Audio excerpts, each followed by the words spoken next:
Hello everyone, I'm Dr. Hamad Tarek Janjua and welcome to Geology Online. If you are new here, please hit the subscribe button below and also turn the notification on for the latest update. You can also suggest me any topic if you want me to prepare a presentation for you. So let's begin our topic for today.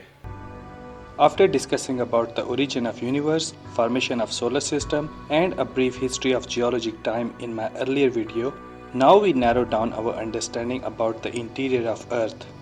During the formation of Earth around 4.5 to 4 billion years ago, the Earth interior was initially a well mixture of mass of molten silicate magma, hard light violent gases and magnesium metallic magma.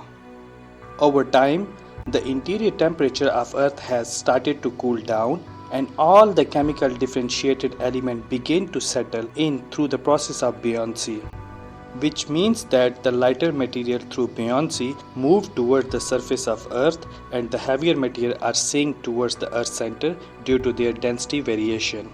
Due to buoyancy, the magma began to settle inside Earth center. For example, iron and nickel sink towards the Earth center due to their high density value. The process of cooling the Earth and settling elements over millions of years has divided the interior of Earth into three broad categories and five subcategories based on the change in temperature and density. The three broad categories are known as core, mantle, and crust. However, the five subcategories or the detailed divisions are referred as inner core, outer core, lower mantle, upper mantle, and crust.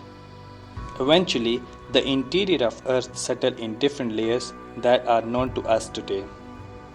The inner core is the central part of Earth. Its radius is about 1220 km and its temperature is close to the temperature of Sun, which is about 5400 degrees centigrade.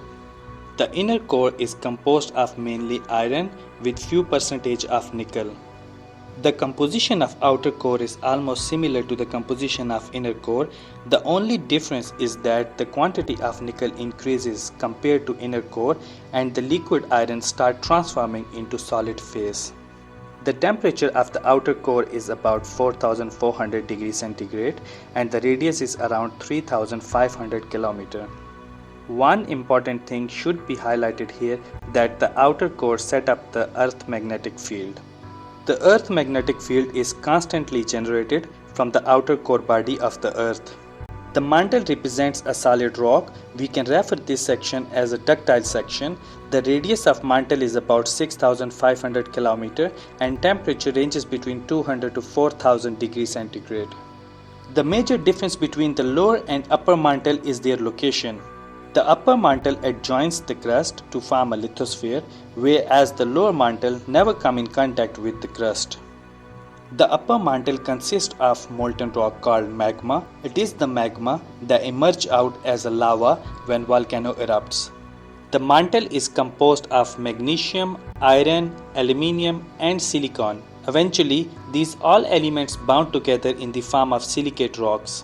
Above the mantle is crust, which is made up of lighter silicate minerals. Crust represents the outermost layer of the Earth. The thickness of crust varies between 10 to 60 km in depth interval. Under ocean, the thickness of crust is only around 10 km. The crust is divided into two layers, which are outer crust and the inner crust. The outer layer predominantly represents the continent and is composed of granitic origin. However, the inner layer of the crust basically represents the ocean floor and is composed of basaltic origin. The amount of silicon content is higher in the continental crust than in the oceanic crust.